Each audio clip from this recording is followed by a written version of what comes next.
আসসালামু আলাইকুম। কুষ্টা kitchen and garden কেয়ারে সবাইকে স্বাগতম। দেশ এবং দেশের বাইরে যারা আছেন আমার ভিডিও দেখার জন্য সবাইকে আন্তরিক শুভেচ্ছা এবং অভিনন্দন। আর সবার জন্য রইল আমার দোয়া এবং শুভকামনা। ভিডিওটি ভালো লেগে থাকলে লাইক, কমেন্টস এবং শেয়ার করবেন। আর আমার চ্যানেলে নতুন হলে সাবস্ক্রাইব করে দেবেন, পাশে থাকা বেল আইকনের উপর ক্লিক করবেন, তাহলে আমার নতুন নতুন ভিডিও আপনাদের কাছে পৌঁছে যাবে।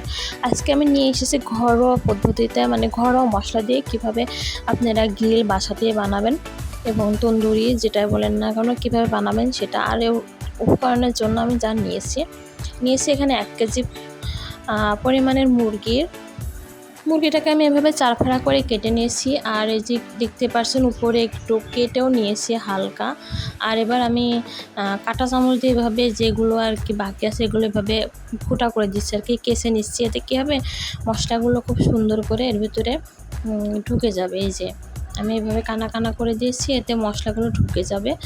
আর মশলা যা যা লাগছে এখানে সয়া সস নিয়েছি, টমেটো সস নিয়েছি, আদা রসুন পেঁয়াজ বাটা, আর নিয়েছি এখানে সরিষার তেল, এক টুকরা লবণ নিয়েছি, এখানে ধনিয়া বাটা, জিরা বাটা, এখানে নিয়েছি আমি এলাচ, দারচিনি আর লবঙ্গ বেটে নিয়েছি। আসলে আস্ত তো দেওয়া যাবে না, আমি বেটে নিয়েছি।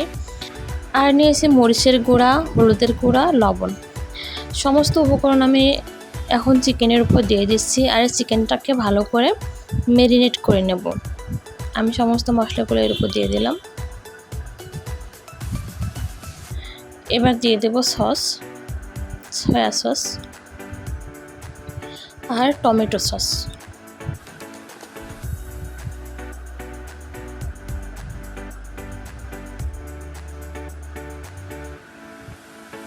আর দিয়ে দিচ্ছি একটু লেবুর রস। আমি ভিনেগার দিলাম না, লেবুর রস দিচ্ছি।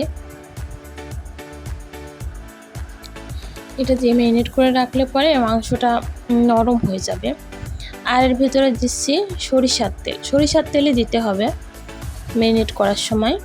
এটা ঘ্রাণ এবং খেতেও বেশ মজা লাগবে। আমি এবার এটাকে খুব ভালো করে মাখিয়ে নিচ্ছি। এর মেনই হচ্ছে মাখিয়ে নেওয়া, কিন্তু এটা খুব ভালো করে ম্যারিনেট করে নিতে হবে। যতটা ভালো মানে যতটা পারবেন ততটা। এই যে আমি কেটে দিয়েছিলাম, এই কাটার ভিতরে মশলাগুলো এভাবে দিয়ে দিচ্ছি যাতে সমস্ত জায়গায় মশলাটা ঢুকে যায়। এটার পর এটা আমি 2 ঘন্টার জন্য ফ্রিজে রেখে দিয়েছিলাম।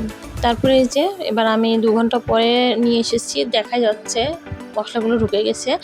এবার আমি এটাকে ভেজে নিচ্ছি। আমি এমন একটা ফ্রাই প্যান নিয়ে নিচ্ছি, আপনারা চাইলে কড়াইও নিতে পারেন। আমি মাটির চুলায় ভাজছি। এবার এগুলোকে দিয়ে দিচ্ছি, দিয়ে এটাকে যে আমি এবার 5 মিনিট পরে উল্টাই দিচ্ছি। 1 পিঠ হয়ে গেছে প্রায় পোড়া। এবার আমি এটাকে এভাবে অল্প আঁচে ভেজে নেব, কিন্তু খুব বেশি আঁচে ভাজা যাবে না। বেশি আঁচে ভাজলে পরে উপরটা পুড়ে যাবে, কিন্তু ভিতরটা সুন্দর মতো হবে না। তাই অল্প আঁচে দীর্ঘ সময় নিয়ে এটাকে ভাজতে হবে। আমার মুরগি ভাজাগুলো হয়ে গেছে। আর এই যে গ্রেভিটা আছে, এই গ্রেভিটাকে আমি এখন কাজে লাগাবো। এটাতে আমি কড়াই নিয়েছি, কড়াইয়ের উপর তেল একটু দিয়েছি, আর যে মুরগিটা ভেজেছিলাম সেই তেলটা দিয়ে দিলাম। দেওয়ার পরে এরপরে আমি এই যে মশলাগুলো দিয়ে দিলাম, দিয়ে একটা গ্রেভি তৈরি করে নেব।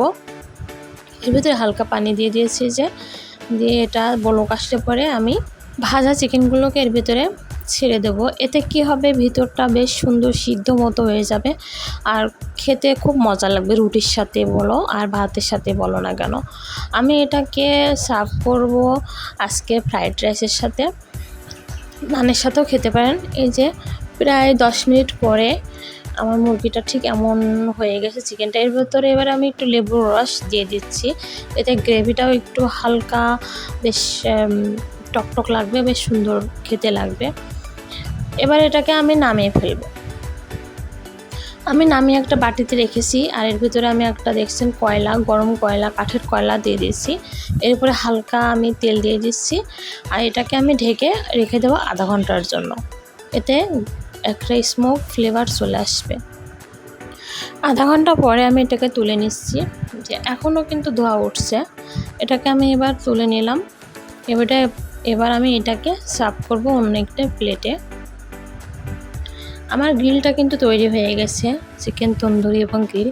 এভাবে আপনারা ঘরোয়া মশলা দিয়ে, ঘরের যে মশলাগুলো থাকে সেটা দিয়ে এটা তৈরি করতে পারেন।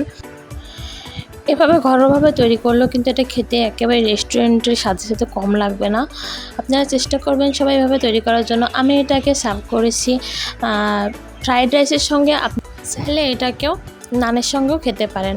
আসসালামু আলাইকুম, সবাই ভালো থাকবেন।